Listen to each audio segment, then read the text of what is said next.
Live around the country to keep you right up to date. Giroud to Chelsea confirmed. Michy Batshuayi on loan to Dortmund confirmed, all in the past 10 minutes or so. Arsenal's history and the chance to emulate Thierry Henry. Pierre-Emerick Aubameyang will tell us why he joined Arsenal, and there's news of Mesut Ozil's future as well. Manchester City walk away from a deal to sign Riyad Mahrez. They can't get a valuation agreed with Leicester City. The deal is off. And at the latest from Leicester City, where we understand that Riyad Mahrez's teammates are angry and upset at the way he's tried to force through a move today. And that's not all. Stay with us for the latest on Moura, Mangala, Slimani and much, much more. And to discuss it all, we have got Thierry Henry, Jamie Redknapp and Alex Scott in the studio. We're going to be hearing from all of them this hour. But no doubt about the biggest deal of the day. Arsenal have broken their transfer record to sign Pierre-Emerick Aubameyang, and in the last few minutes, literally, the domino effect of that deal has been completed, with Olivier Giroud's move to Chelsea and Michy Batshuayi's loan to Dortmund both confirmed. To the Emirates in a moment, but first to Chelsea. And Gary Cottrell, the final pieces of this jigsaw have now fallen into place. What are the details, though? Phew, yes, and actually, even though we're nowhere near our deadline, it was a last-minute deal, this one, because obviously Michy Batshuayi was waiting to join Dortmund on loan. Chelsea weren't going to let him join Dortmund on loan as long as the Olivier Giroud deal hadn't gone through. Michy Batshuayi joined Dortmund. They tweeted him in his Dortmund top saying he'd agreed a 6-month loan deal to the end of the season, literally as their deadline passed. Giroud, the announcement of that came about 2 minutes earlier. What, about no more than 10 minutes ago? We'd heard about half an hour ago that he was at the stadium doing his interview, posing in his kit, number 18, I think he's going to wear. It's an 18-month deal with an option for another year, around the 17.5, 18 million pound mark.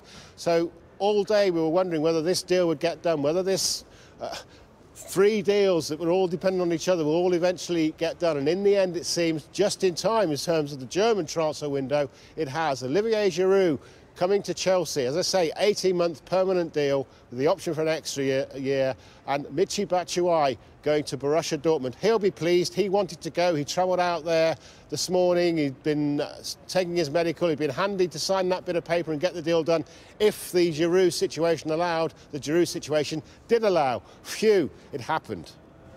Gary, thanks so much. OK, to the Emirates now, and Gail. So Aubameyang has arrived. That is a done deal, of course. That was earlier on. What are the specifics on this deal? Just tell us. Yes, thanks very much, Kirsty. It is the big deal that we expected to go through today, and it did relatively easily in a way. I was here at the stadium and there was a tour around. There was a huge cheer when it was finally announced that he had signed this long-term deal, thought to be around £60 million.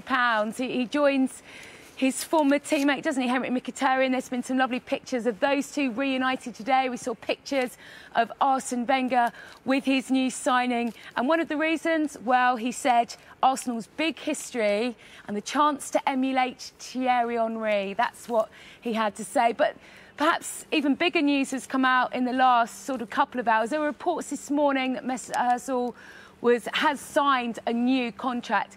He's not actually put his sort of signature, if you like, on the line. It's not quite done and dusted, but he is set to sign a new deal here. And for many Arsenal fans, that's, I guess, as big as a new signing on deadline day. We heard about one outgoing in Olivier Giroud after 5.5 years. They said their goodbye and thank you officially, Arsenal, on their website a little bit earlier. And Matteo Debuchy, we understand he's very close to joining St Etienne. So it's been quite a busy day here. And Gail, we understand Wenger has another major boost today. Plenty going on at Arsenal with Mesut Ozil agreeing a new deal. Yeah, as I just mentioned, it's not quite done and dusted, but he is, we understand, set to sign a new contract, which is a major boost, isn't it, for the club, who were worried because he's out of contract at the end of the season. There was so much talk, wasn't there, about whether Sanchez and Ozil would both stay, both go. For many, I guess, Arsenal fans who love watching him, he is as good as signing a new player. So we are expecting that to happen. It might not happen today, but we are expecting that to happen in the next couple of days, and that would be, well, as good as any multi-million-pound signing on deadline day for them.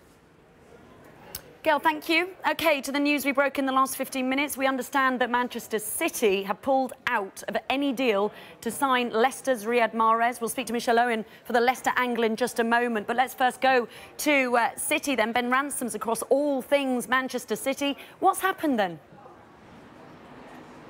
Yeah, this is what I'm being told from the Manchester City end in the last 15 minutes or so, broken here on Sky Sports News, that they are walking away from a potential deal to sign Riyad Mahrez. I'm told the sticking point was simply the price that Leicester were demanded. Now, we brought you through yesterday evening and through today details of what the clubs had valued the player at. Now, although I've been told to stress, certainly, that there were no formal bids from Manchester City for Riyad Mahrez. Certainly, discussions between the clubs took place, and valuations of the player were discussed during those conversations. It was clear to Manchester City, or became evidently clearer as this afternoon wore on, that final offer, that final suggested price of £65 million, that was a cash and player deal, was simply not going to get close enough to Leicester's valuation of Riyad Mahrez. They were looking for a deal around £95 million cash and a player. Now, we're still unsure exactly who that player in question was. It was a player suggested by Leicester, that's what I've been told, and the same player was indeed part of that £65 million offer made by Manchester City, or certainly part of that discussion. But it appears certainly that those talks have now broken down. Manchester City, and the sources I've been talking to here at the club, keen to stress, as with Alexis Sanchez, they simply will not be drawn into paying over what they view the market value of a player is, and they simply decided that at this point Riyad Mahrez was not worth the money that Leicester City were willing to pay. What it means for Riyad Mahrez, well, hopefully Michelle Owen can shed some light, because of course his transfer request still remains. That's right, Ben, thank you. So Man City hold firm then. Leicester have held firm. This is a bit of a difficult one, Michelle, isn't it? Puts Mahrez in a pretty awkward position. Doesn't it just, Kirsty? The thing is, we've heard today and we understand that some of Leicester City, his Leicester City teammates, are angry and upset about the way he went about this move. Not the fact that he wants to move, but more the fact he didn't turn up for training yesterday, and then he did not travel to Merseyside to play Everton tonight with the squad. You'd imagine it's going to be pretty awkward if he does not leave now, as he's put in this transfer request, to walk back into training and see them all potentially tomorrow. That could be a little bit awkward for him. Thanks, Michelle. Yeah, OK, so really so much happening at the moment. Great lineup in the studio today. Thierry Henry, Jamie Redknapp and Alex Scott, and they are earning their money because it has been absolutely frantic in the last couple of hours. Right, Alex, I want to ask you about Riyad Mahrez there. He's not going to Manchester City. He wanted to go. How do you react as a player when you are desperate for this particular move and it falls down in the last few hours? How do you react? I do. I actually feel sorry for Mahrez. He's been linked with, what, top 4 clubs in the past, Arsenal, Liverpool, and for this now not to go through again, it's going to be a hard one for him to take, because when it has happened before, his form did dip a little, but of late he's come into great form and he's been really putting it in for Leicester, so this is going to be a hard one for him. And it's his opportunity to go to a top 4 team and show the qualities that he can bring to a team like that, so it is going to be hard. Yeah, and win medals as well. Jamie, when it comes to Mahrez, I mean, Manchester City haven't got him, but even though they haven't got him, they have spent a lot of money in January. They're 12 points clear. Is this the right time to be spending that money, or do you think did you expect them to stick with what they've got because they're doing so well? Possibly, but I think probably with Leroy Sané getting injured the weekend, it maybe forces their hand to try and bring another quality player in. And they're probably looking at thinking Riyad Mahrez is of extreme quality. He can play either side, you know, predominantly on the right, and he is a fantastic player. You know, he's unique in what he does. There's not many players that can change a match, and what he did for Leicester over the last couple of years has been absolutely phenomenal. And I suppose from his point of view, and I agree with what Alex is saying there, he didn't cost a lot of money. The fact that he's put in a transfer request, I have no problem with. I don't like the fact that he hasn't travelled with a team. Right. I think that's where you know, I think you've still got to play, you know, and that's maybe where the players are upset. But I don't think they can be too disappointed with what he's done. You know, I think that if you're a Leicester player, that's probably a little bit of envy as much as anything, because his form this season, especially since Claude Puel has come in, has been magnificent. Almost as good as what it was when we won the league. Well, Man City now need to try to find a winger because they've lost Sane, and they obviously wanted to replace him with Mahrez. That hasn't happened. Will Guardiola be relaxed, or will he be thinking, we need someone? I think with so much football, obviously Champions League, they probably do. But look, I'm not convinced this is over. You know, I don't think this is maybe this could still, you know, bubble along and end up still happening. They might, Leicester. But I think Cherry made a good point off air earlier on. Leicester don't need to sell. The owners have got vast amounts of money. They're probably thinking, well, if we sell now, we end up losing one of our best players. But I feel slightly sorry for him, and this is a great opportunity, and once in a lifetime, to go win another trophy. And he's probably seen his mates Danny Drinkwater and N'Golo Kante go, and that's where it's quite frustrating for him, because he thinks, well, listen, you know, I've given you everything, guys. Come on, give me a break.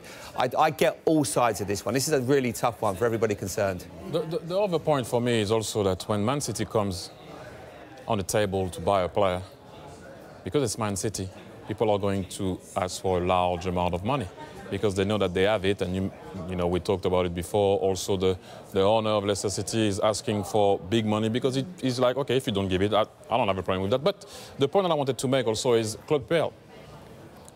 Claude Puel arrived at Leicester and somehow managed to put Mahrez back on track, because he wasn't all there at the beginning of the season. Now we saw the Mahrez that we saw when they won the league. And if you're Claude Puel, would you like to have Mahrez leaving the club right now? So obviously you might be saying to the owner, hey, please, can he stay up until, you know, August, and I can have him around and have a good season with him? But I'm with you guys. I think at one point he gave his all. He won the league for them. He's been professional. Maybe you can raise the fact, yes, that he didn't travel. And, you know, it's not always easy when you've been refused a move, when I don't think he had any lack of respect, maybe up until what did this it cost? point. Yeah, what price? I actually don't know. It was something like £250,000. Oh my God! I mean, it was pennies. That's value. You know, I get this. This is a tough one for Riyad Mahrez. And for Mahrez as well, he's looking at it. So Manchester City have come knocking on the door, and yes, he's going in there because Sane's injured, but he's going in there thinking, OK, I can be a starting player. I can show what I can do, and actually, I might not be a replacement in the end. Yeah. Guys, another thing is as well. Sorry, I've got some breaking news from Everton. Break it, Kirsty. Break it. It's deadline day, Jamie. Thank you for that. We'll come back to you in just a moment. Vinny O'Connor has some breaking news at Everton. What can you tell us, Vinny? Yes, Sky sources telling us that a deal has been agreed in principle between Everton and Manchester City for Everton to take Eliakim Mangala on loan until the end of the season. Basically, we understand the deal won't involve a loan fee. However, Everton will cover the player's wages. Effectively now, it's up to Mangala whether or not he decides to take up Everton's offer. Remember, of course, in the summer transfer window, he had the opportunity to move to Crystal Palace, and that ended up falling through. But Everton have been pretty confident throughout that they would get their man, that they would get this deal over the line before the transfer deadline. And at the moment, it is on course for that as well. Everton agreeing that deal in principle with Manchester City to take Eliakim Mangala on loan until the end of the season. Vinny, thank you. Jamie, I'm so sorry about that. I forgot what I was going to say now, Kirsty. I was going to say about, you know, Riyad Mahrez, because the opportunity might not be there in the summer for him. Because Sané gets back and Sterling's in great form, they might not want him then. Coming for you. Come on. Yeah. Right. What about Mangala there? To Everton from City, Thierry. You were making a great point, so I'm letting you go. No, you with go. This one. You go. You were talking about Sacco. Let's go. Come on. No, Alex, I give you the Sam Allardyce last year when he went to Palace, he signed Sacco from Liverpool. Raw defender, and he'd be thinking, I want pace in my defence. That's what Mangala offers, and it's an opportunity to get his career going again, because it hasn't really worked out for him. You know, City have just signed another really good centre back, and he's now fourth, fifth choice almost in that position. So that might be why Sam wants it. I want to ask you about that, Alex, as well. Like I say, as a former defender, when it comes to Sam Allardyce, it seems that it doesn't matter how good you are as a defender. He seems to turn a defender and a whole defence absolutely brilliant. He turned Patrick Van Aanholt into a £14 million defender. He got the best out of Mamadou Sakho. So Eliakim Mangala going there, he must be thinking, this is a great move for me, not just for Everton, but for me as well. And he may have looked at that. So when Sam Allardyce, the backstory of Sam Allardyce, he can actually improve me as a player, and that's what I need at this moment in time. But that all goes down to the work on the training field. It's repetition, repetition. It's the boring stuff. Thierry Henry's used to the other end of it. But for us as defenders, it's literally just getting in shape time and time again. Repetition, repetition. And maybe that's what Sam Allardyce drills into his players. I think also one of the most important things here that we are forgetting is you have the World Cup at the end of the season. And a lot of players are looking to play. No matter how, no matter where, they just want to play because if not, they know they're going to miss the squad. Yeah. And that's very important. Yeah, good point. Yeah, very good point indeed. Guys, thanks for now. Because next we're going to be live to Germany to discuss Michy Batshuayi's move to Borussia Dortmund, which they've announced with less than 10 minutes before the German deadline.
So, Arsenal have a new club record signing. Pierre-Emerick Aubameyang has officially joined from Borussia Dortmund. The striker is at Arsenal now, has already put his new kit on for the first time. Has now even met somebody he knows very well. The club posted this photo of him and his former Borussia Dortmund teammate, Henrik Mkhitaryan. If we go to Twitter here, and he just simply says, "Friends reunited." Very nice indeed. They look very happy. Right, let's go to Instagram because he's also posted a really nice goodbye message to the Borussia Dortmund fans. He said this. He said, "First of all, sorry for everything that's happened in the last month. Maybe it was not the best way I chose, but everyone knows that Alba is crazy. I will never forget these 4.5 years at Borussia Dortmund because you all gave me the strength for the level I am at now." So that was him on Instagram. We're going to go back to Twitter then. And Arsenal have tweeted a goodbye message. We just told you about Giroud joining Chelsea. This is a goodbye message from Arsenal to Giroud, and they just simply say, "For the scorpion kicks, the bullet headers, the late strikes, the North London derby winner, the FA Cup finalists, the 105 goals, the 253 appearances, and for all the hard work and dedication, we want to say thank you, Olivier Giroud." That is a very busy newsroom here. We know the deadline is at 11 o'clock, but sometimes those deals aren't announced until beyond the deadline. It'll be like this, as busy as this, until about probably 1:15, 1:30 in the morning. Now, OK, the final piece of the jigsaw was the deal that saw Michy Batshuayi, talking about that Giroud deal, that saw him move to Dortmund on loan. Now, it was confirmed just before the deadline closed in Germany, because remember, that one closed at 5 o'clock. And Max Bielefeld is in Munich for us. Max, hello again. Thanks for coming on. Now, the Batshuayi deal is done, but it sounds like it was pretty tight. Yeah, of course, it was pretty tight. I mean, as you said, Dortmund announced the deal half an hour before the transfer window closed here in Germany. So it was, yeah, pretty tough deal. We understand that it's really a loan deal, that they don't have any option to buy the player in the summer. But that's what the player wanted. He wants just to play a bit more than he did at Chelsea because there's a World Cup coming up, and without Aubameyang in Dortmund, they need a striker. So there's enough space and enough playing time now for Batshuayi at Borussia Dortmund. Let's get a word, Max, on Pierre-Emerick Aubameyang as well, because a lot has been made about his temperament. How much was he in the headlines for the wrong reasons when he was at Dortmund, you know, out there in Germany? Yeah, I mean, all the English football fans need to know what kind of player they get. He's an exceptional striker. He scored a lot of goals. He's incredibly fast on the pitch. But yeah, he just loves fancy cars. He loves fancy clothes. He likes the jet set kind of life. He jetted like for 2 days to Milan in order to have a birthday party there. He celebrated his goals with a Batman and Spider-Man mask afterwards, got booked and fined by the club as well. Then he was a couple of times too late for training sessions. He got fined by the club. So that's part of the deal if you have Aubameyang in your squad. And but I think he'll be happy in London because he wanted to live in a big city. And I think everybody, his family, his brother, his father, his agent, everybody will be happy there in London. There's a real old tug-of-war going on for the player Ibrahim Amadou between West Ham and Chelsea. First of all, we're going to go to West Ham. Jamie Weir, what can you tell us? Who's winning this? Kirsty, I can tell you at the moment that Ibrahim Amadou is looking increasingly less likely for West Ham. It is one that they're sort of maybe got in the back burners at the moment, but if there is to be a tug-of-war between themselves and Crystal Palace, it may well be that Crystal Palace win out on that one. It's funny how all these sort of intertangled transfer deals happen throughout this day, and the fact that Crystal Palace are now closer to signing the Norwegian striker Sorloth as well has given West Ham a free run at Jordan Hugill. It's looking like that might happen. I'm told perhaps a couple of hours from now. We're unsure of whether even a medical has even been started. I think they've got everything to do, so they've got a lot to get done before 11 o'clock, including all the paperwork and everything. But it looks as if Jordan Hugill, before the end of the night, will be a West Ham player. And I'm told that David Moyes is still working away inside there there trying to get other deals done before the deadline. David Sullivan hasn't been at the training ground today, but he's been working from home as well, desperately trying to get stuff done. So they're still working away here at West Ham. We're still expecting some news before 11 o'clock. Jordan Hugill looking increasingly likely that's going to happen from Preston North End. Jamie, thanks so much. Let's get the Crystal Palace view on this and other signings possibly as well. Michael Bridge is there. What can you tell us, Michael? Well, Kirsty, I'm told any deal for Ibrahim Amadou would be a bonus. Their preference is a goalkeeper and a striker. Obviously, Sorloth is the striker they're looking for. They're hopeful a deal can get done there. And Vincenzo Guita, the Getafe goalkeeper who they've been looking for all January, hopefully that can get done as well. I'm told by people close at Crystal Palace that it would be a great day if they can get 2. 3 would be fantastic, but 2's the target. I sent them a text about the players. I had an emoji. It was that. So they are very hopeful here of a successful night at Crystal Palace, but I am told it could go right up until deadline day. Right, we're watching that with interest. Now, there is some breaking news. It comes from Newcastle. Jack Colback, remember him? He hasn't been involved for Newcastle all season since they got promoted back to the Premier League. Well, he is heading to Nottingham Forest on loan until the end of the season. Now, we are told he's one of 5 departures on loan today from Newcastle. Henri Save, who has been playing lately actually under Rafael Benitez, having been a bit of a forgotten man himself. Rolando Aarons, the left winger, he's had injury problems. He just needs some game time. Very highly rated. And speaking of highly rated players there, Freddie Woodman going out on loan as well, the goalkeeper, and Alexander Mitrovic going out on loan as well. And we've got some pictures of him just into us as well. This is him going back to Anderlecht, where he signed for Newcastle from. So if Mitrovic is going, that means that a striker must be coming in. And we've got some pictures of that man as well, because it is Islam Slimani. Here he is. I think that's Newcastle's training ground, actually. He's coming out this door.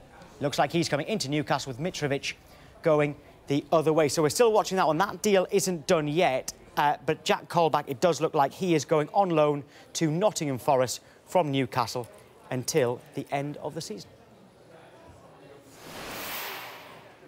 Right, we've been telling you today that Swansea are trying to re-sign Andre Ayew from West Ham. Will that deal go through before the 11 o'clock deadline is their time? Could Swansea bring in 2 players tonight? Their chairman, Hugh Jenkins, has been speaking to James Cole. Can you just bring us up to date on the business you hope to complete today? Yeah, I think obviously, again, you know, for whatever reason, things are left to the last minute, and we're trying to finish off the deal.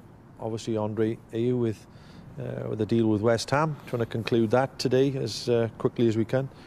And Andy King coming on loan from Leicester. We're trying to get that finished off, you know, in the next hour or 2. How confident are you that those 2 deals will get over the line? Yeah, quite confident. I think you know, it was important. Andre in particular, been working on that quite a while, waiting for West Ham to give us the green light that we can complete that deal. And yeah, just waiting to get all the paperwork signed and finished off there. I think Andy's a different one. Andy King was somebody to come in and boost the squad, and Andy was keen to do that. And most importantly, Carlos, our manager, was keen to get those 2 positions filled for us, really, to have a good, healthy squad between now and the end of the season. There was talk that Ki Sung-young might go in the other direction as part of the Ayew deal. Has that happened? No, there was no chance of that ever happening. And you know, one of the main things was obviously to keep our squad together. The only player we lost earlier a week ago was Roque Mesa, which was a deal that suited both parties, really. With Roque was concerned of not being involved in games and wanted to play football, and he had a chance to move into, you know, a big club in Spain with Seville, and obviously that deal was given the go-ahead. So, you know, we are where we are. We kept the squad together, and Andre and Andy hopefully getting everything completed tonight. And that'll be a deal worth £18 million. That's a club record. Is that a gamble at all?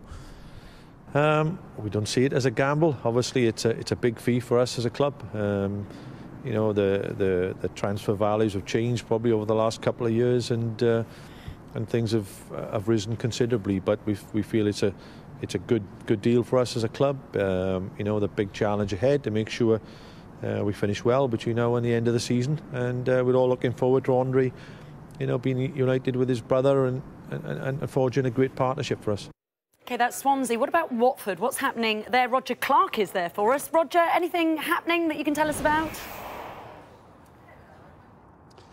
Yeah, Kirsty, it's the one we've been looking at all day, really. Didier Ndong arriving from Sunderland on loan this morning. We were telling you had a medical in London. He then came up here to the training ground where he completed, or we believe he's completed, all the paperwork. The clubs have yet to officially announce it, but it's my understanding that Didier Ndong is a Watford player until the end of the season with an option to buy. We had some pictures and we saw him coming out of the clubhouse earlier and getting into a taxi. He was with his entourage, and they drove away into the night believing that the deal was done. He was an expensive player for Sunderland when he arrived, cost over £13.5 million. Hasn't quite worked out for him. He's actually currently suspended, but Watford obviously feel that he's a player who can do something for them in their battle to survive in the Premier League. He's actually the second player we've seen arrive here today. We saw Dodi Lukebakio earlier. He actually completed his move from Charleroi yesterday, but today was the first day he came along to the training ground. He's a Belgian under-21 international winger. We did actually catch up with him and speak to him. He told us it was his dream to play in the Premier League. So Watford doing some late business at the end of the transfer window. Also players out, just quickly, Isaac Success has gone to Malaga on loan for the rest of the season. He was another man who was expensive when he came in, hasn't really worked out for him, and Watford decided they can afford to let him go. Roger, thanks. Now, Manchester United pulled off one of the big deals of the window. Alexis Sanchez. Could there be anyone else on the way to the club today? We're live there next.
Welcome back and welcome to the makeup room. There is Jim White getting ready. The yellow tie is on. These are live pictures, by the way. Where's Hayley? Hayley was there a few moments ago, I promise. I'm not sure Jim knows the camera's on him. But Hayley and Jim will be on taking you through the evening. There we are. Well done, Jim. You can hear me, can't you? They'll be with you from 6 o'clock. Good evening. Less than 6 hours to go until the window closes. And let me tell you, this ain't no ordinary window. We've never seen the likes of this in January. For the second deadline day in a row, winger Riyad Mahrez wanted out at Leicester City. And for the second deadline day in a row, it looks like Riyad Mahrez is staying at Leicester City. Manchester City knocked on the door not once, not twice, not 3, but 4 times. They gave Leicester 60 million reasons why he should come to the Etihad. Leicester said no. No such problems at the Emirates. Pierre-Emerick Aubameyang, done deal. Borussia Dortmund to Arsenal, and it's for a club record £60 million. And that sparked the chain reaction. Chelsea striker Michy Batshuayi goes to Dortmund. That one announced just before the German transfer window closed at 5 p.m. Chelsea were only going to let him go if the Arsenal striker, Olivier Giroud, headed to Stamford Bridge, and that is exactly what happened. One source claims the deal is worth £17 million. Another says up to £24 million. Either way, Giroud has swapped Arsenal for Chelsea. He has a contract until 2019 with the option of a further year. Aubameyang to Arsenal, Batshuayi to Dortmund, Giroud to Chelsea. Done, done, done. Yeah, done, done, done. And Pierre-Emerick Aubameyang is now an Arsenal player. And for the first time as an Arsenal player, we can hear from him now.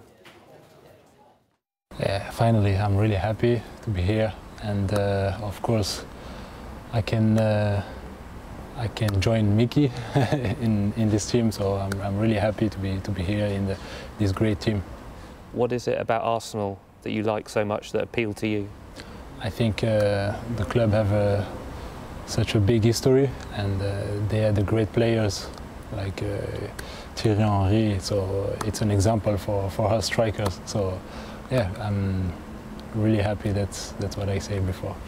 Yeah, so hearing from Pierre-Emerick Aubameyang there, and here he is just posing for a few pictures in his Arsenal shirt. Arsenal fans will be absolutely delighted to see in that red and white of Arsenal. They seem to be pretty happy with that signing. But of course, Aubameyang is in at Arsenal. Out at Arsenal is Alexis Sanchez. That's because we know last week he moved from Arsenal to Manchester United. But could there be any late business at Old Trafford? Let's go live now to James Cooper and ask him, is anything going on there tonight at Manchester United? A late deal? Well, I'll tell you what, we've not seen really sunshine, we've not seen daylight here, but what we have seen is 2 key players involved in speculation today, involved in rehab here, and they've both been here at the Aon training complex. They are, of course, Daley Blind and Zlatan Ibrahimovic, and both of them have come and they've gone. But when I say gone, they've not departed Manchester United full stop. They will still be Manchester United players at the end of this window, despite speculation linking them with moves today. What's happened with Daley Blind is that Roma were interested, but as I've been told throughout this window, Manchester United not interested in loan deals, only interested in sales with their peripheral figures. That deal couldn't happen, so Daley Blind stays. He has an extra option of a year on his contract. I think Manchester United will exercise that, and he might well have a considerable question mark against his name in the summer, because I think Manchester United might be looking to do business on him, even though from now to the end of the season he fulfills a versatile role. Dead ball specialist, can play in 3 or 4 roles across the back 4 or even in the midfield. For Zlatan Ibrahimovic, slightly different. Again, he was here doing his rehab, still not fit, certainly on LA Galaxy's agenda. I've spoken to someone in LA this afternoon. It's certainly an ongoing situation. I think they're waiting for him to prove his fitness. Nothing concrete as yet, but I think much like Bastian Schweinsteiger last season, goodwill on both sides, and I think both sides will come up with a deal that keeps both sides happy. And the one good thing here at Carrington is that the sleet and the snow has stopped. Good news for you there, James. OK, from Manchester to Milan, because that's where we find Sky Italy's Gilda Pensante. Gilda, hello to you. Now, we understand that Daley Blind's move to Roma is off. We've just been hearing about that. Why did it collapse? Hi, good afternoon. Well, actually, last night everybody was thinking that the deal would be closed, and many newspapers, I can tell you, went to print saying that the deal was closed because there was an agreement between the player and the club, Roma. But in the end, there was no agreement found between Roma and Manchester United, so the deal was not done. And Roma instead decided to get a young defender from Sporting Lisbon, Jonathan Silva, on a loan for €6 million. And now the defender is in training ground of Roma at Trigoria and is undergoing medical, so everything should be closed by tonight. The deadline in Italy is 10 o'clock in our time. Can you tell us about any other big deals that could be done by then? Well, there was a deal that has been discussed a lot here in Italy, although the name maybe is not big for you. Matteo Politano, a 24 striker of Sassuolo, currently Sassuolo. Napoli were interested in him for a long time. Then Juventus came in and tried to put up the price, but then Juventus walked away, so Napoli are now trying to get the player and discuss with Sassuolo on a higher price than was prospected at the beginning. The price now is up to €25 million, but then Sassuolo could accept it, but they have to find an alternative before. We will see in the next few hours. What I can tell you in the next few hours, everything will be discussed in a hotel here in Milan, which is something traditional in Italy. We don't discuss everything at the training grounds in the last day, but in a hotel in Milan, which has been the last one, the same one for over 20 years. The hotel has now changed. It changes more often every summer or January changes. It's a big hotel where all representatives meet, representatives from the clubs, agents and delegates from the Serie A, Serie B and Lega Pro, which is the third division. They all discuss the deals there. They discuss the contracts and everything. And so we are there tonight until 11 p.m. our time. There's time to, sign contracts and everything to be done.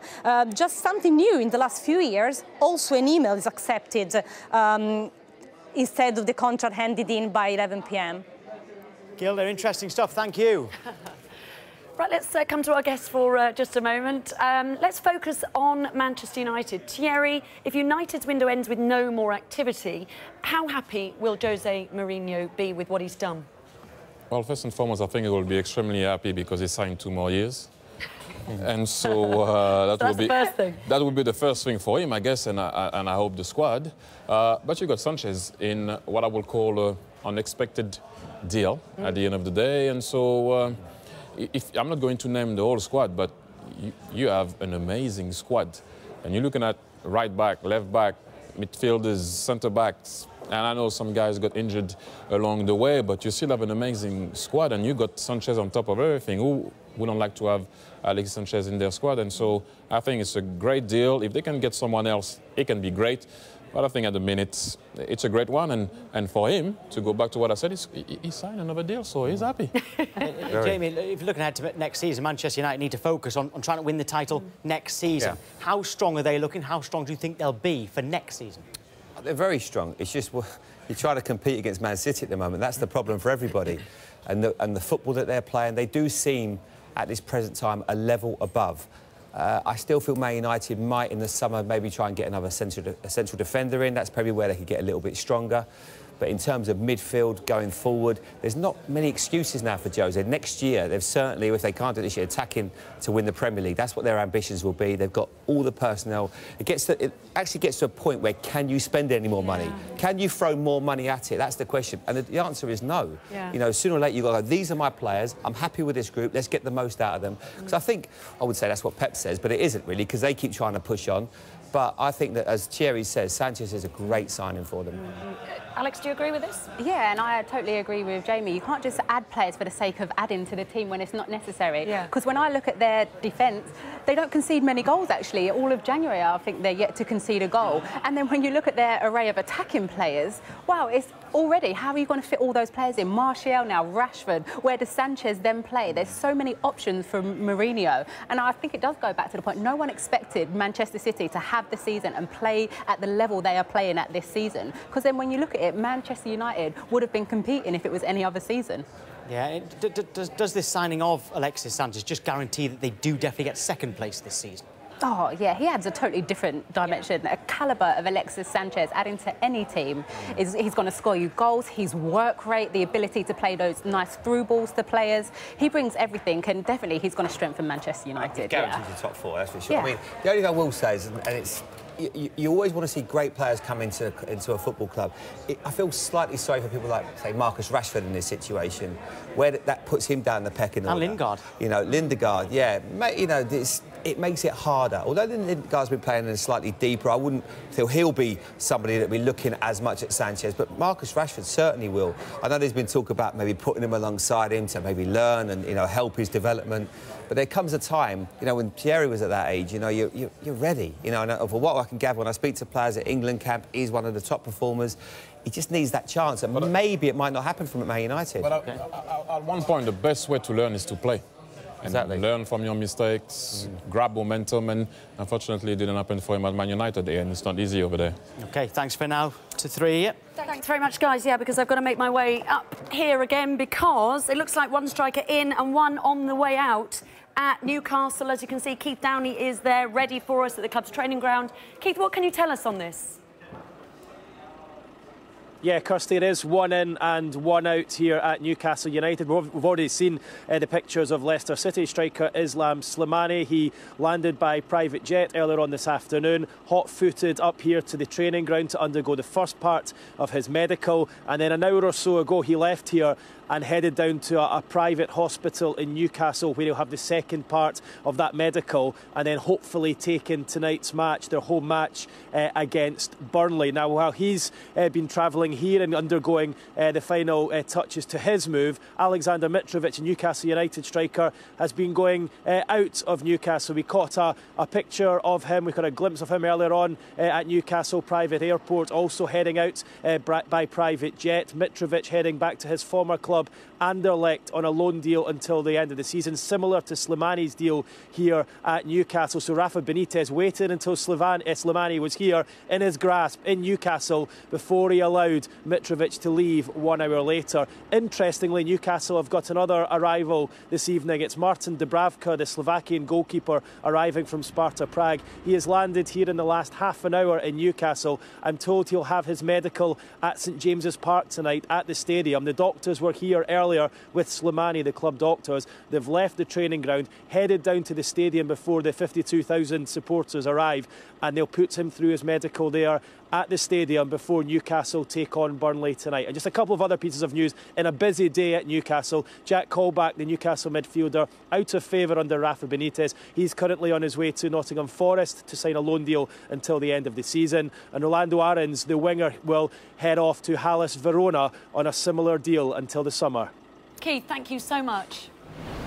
Now, we've just heard from him, and here he is again in his new kit. We'll have plenty of reaction to and analysis to Pierre-Emerick Aubameyang's move to Arsenal throughout deadline day, including a surprising statistic next.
The deadline is very busy in here still, plenty going on, and Jim and Hayley are getting ready. They are following us at 6 o'clock. Hello, Jim.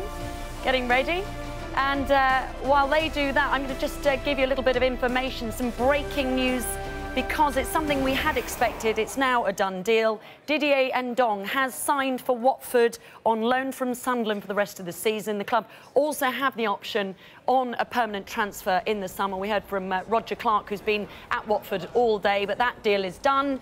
Ndong on loan from Sunderland to Watford. It's done.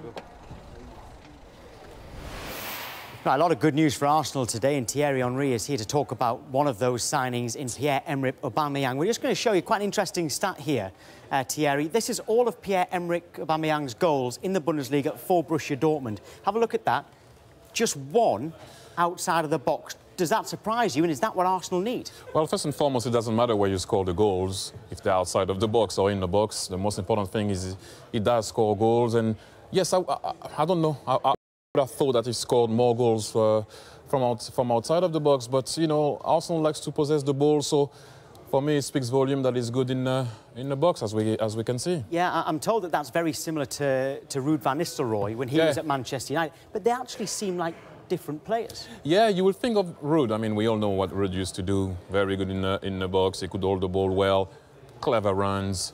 But Aubameyang, you think about his pace, going on the wing, sometimes going inside. But I will be honest, I would have said maybe 10 to 15 goals from outside of the box. But like I said, it's good for Arsenal. They like to possess that ball, and sometimes they can use also his speed on the counter. Well, I'll tell you what, we'll compare actually Aubameyang to yourself there, and Robin van Persie. Oh, Ian Wright's there as well. It just, if you can see there, goals. Not bothered. Jamie Redknapp's taking the mick. Not bothered. That isn't the best picture. I apologise for that. No, it's all right. The numbers are better. Tell you what, we'll cover that up. We'll focus on the statistics here. So the goals inside and outside of the box. No, but to be fair, that picture. What do you think of I was never in the box, so you can never. No, I mean, it is what it is. At the end of the day, you need to score goals, and if they've come from outside of the box or not, it is what it is. But I back him to be a success for Arsenal Football Club. That's the most important thing. You've got better looking with age, Thierry, I promise. Thank you, I appreciate it. Was that picture that bad? Well, no, he's just so good looking, isn't he?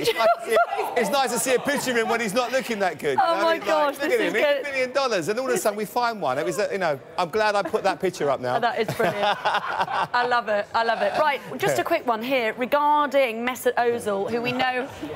Ozil signed that new contract. How important for Aubameyang's supply line is that?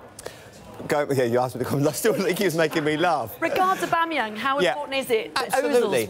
He's the biggest benefactor as a single player of this whole window, because Sanchez going forced Arsenal to make sure that they sign him on a massive contract. He's got probably £100,000 a week more than what he would have done if he had 3 years left on his contract. The fact that Arsenal were forced to sign him, I think, has worked perfectly for him. But he's got to demonstrate consistency now, week in, week out. If he wants to get to the level of the likes of Thierry and all the great Arsenal players of the past, it's all right doing it in bits and pieces. He's got all the ability in the world, but he's got to do it on a regular basis, and I'm sure you'd agree with that, Alex. Yeah, and that's the thing with Arsenal, the why they've struggled and they're not in the top four, because their consistency. One time they can put on a brilliant show and we all love the football they play, but it's doing it week in and week out. And would you say this has been a successful window, Alex, for Wenger, for Arsenal? I mean, not just the Ozil news there, Aubameyang, Mkhitaryan. OK, they've lost Giroud. What would be your take, your overview of it? Well, I think from the fans' perspective, it's good for them because they want to see players coming in. When they see players like Sanchez leave the club, it's like, well, where are we going? What direction? But now it's to see the impact of these players, what they're going to have over the rest of the season. Yeah. For me, one of the most important things with Arsenal in the window is now we have clarity. That's the most important thing. We know that Ozil is staying. We know that Sanchez left.